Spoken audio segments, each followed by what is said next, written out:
All right, welcome back to the Knives Fast channel, guys. This is a quick video on two Kansept knives that have come in by the pass around group, and let's just look at them right off the bat.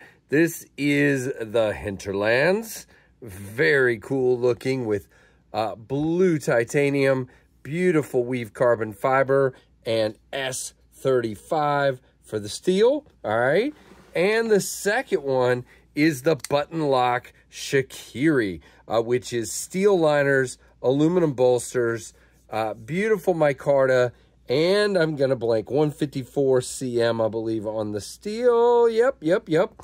So really, really cool indeed. Now, these came by the pass around group, Kevin's pass around group lefties, and I need to get them moving. So we're going to do a kind of a more of a quick overview on these.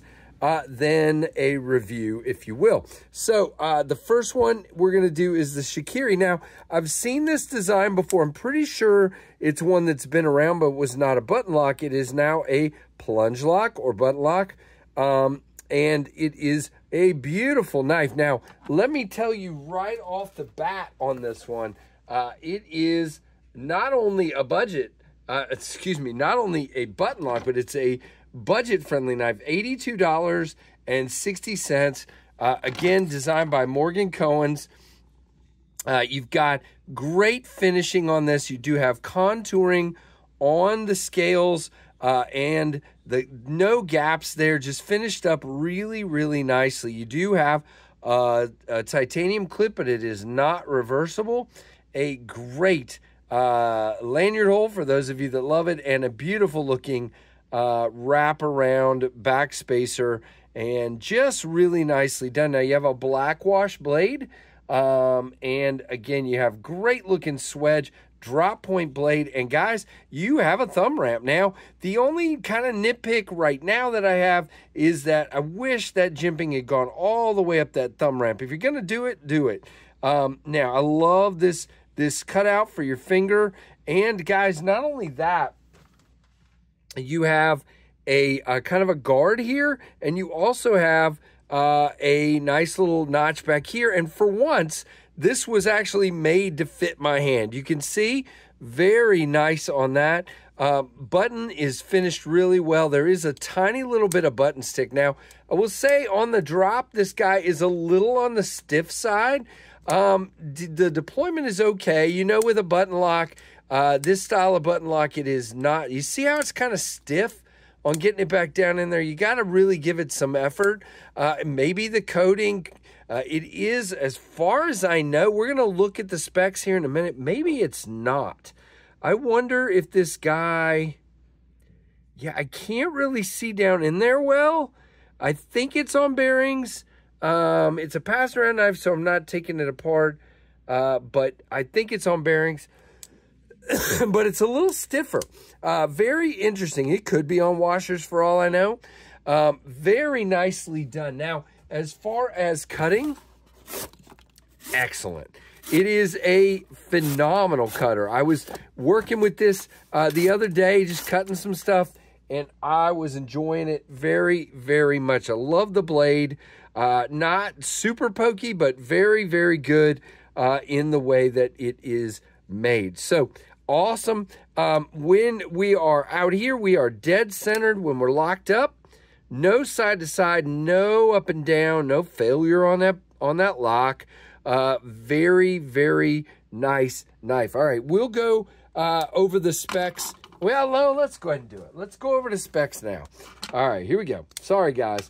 Again, it is wow, I'm choking. $82.90. It is a 7.78 inch blade with a 7.78 inches overall with a 3.35 inch blade, 0.118 on the blade thickness. So nice and thin and slicey with that flat grind.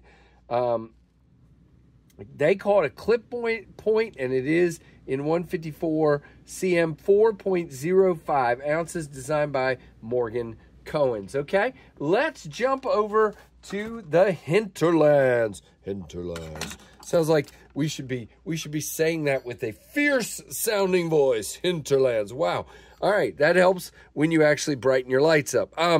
So my thing about the Hinterlands is this is a beautiful frame lock here. It is a really nice looking knife. You got this blue titanium with a black clip, blue hardware. You do have a pass-through for a lanyard. You do not have a reversible clip. And guys, there is quite a bit sticking out of the pocket here, about that much, but not a big deal. By the way, I didn't really show that on the Shikiri, about that much sticking out of the pocket, so not a big deal. Clip is good, by the way. Boy, I'm jumping all over. Ramp is good. It's good in and out of the pocket. No problems there. Same deal for this one.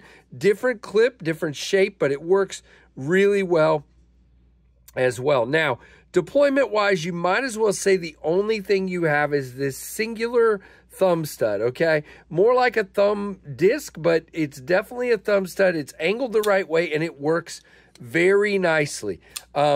If you want to use that fuller, best of luck. It is very smooth and very shallow. I have been able to middle finger flick it, but you gotta mean it. Ugh, got it. And that did not feel good. It is not great. You have to get way back in here, and it's just not great. The transitions are great. You do have contouring here. Just a beautiful, beautiful knife. I love this drop point blade shape, or I guess they're going to call it a clip point again. You know, it's either. You got your Kansept logo and the Hinterlands there. And again, this is also a Morgan Cohen's design. Very cool. Again, he seems to like this cutout, and it feels, you got a double cutout here. So these first two fingers go in that. And then you got plenty of room for 4 fingers and a very nice grip. I mean, it feels great. There are no hot spots. You don't even really feel the clip. And it is a fantastic cutter. Oh, man. I mean, it is a heck of a cutter. Very, very nice. And now I've made a mess everywhere. I am digging it. Now, lock bar access is good with a chamfer there. A beautiful chamfer. Indeed, you do have a steel lock bar insert. No up and down, no side to side. We are locked up at, 45 or so. And nice and centered, by the way. It comes all the way out there to the end. This is great. I mean, now this one is quite a bit more expensive. The Hinterlands is $205.89. And it is an 8.24 inch knife overall with a 3.58 inch blade, 0.137. So a thicker blade, but it is taller. So you get a really nice cutting edge there. Blue anodized titanium and twill carbon fiber, 4.62 ounces. So those are the two concepts we're talking about here. You can see the Shikiri is a little bit smaller. And if we bring out our lovely comparison knives, our Rat 1 will be a little bit bigger than both, and our Rat 2 will be a little bit smaller than both. Yeah, that's about right. So, man, am I like tilted way up here? Okay, interesting. I was not looking through the screen, guys, so sorry, these are off a little bit here. Wow, I think I've got to aim this better for next time. It's a little off, so of where I usually am here. But anyway, thank you guys. Let me know what you think of these knives. They are pretty interesting, to say the least. I'm enjoying checking out both. But again, I got to get them rolling to the next channel. Ray over at Everyday City Carry, so be looking for him, checking them out.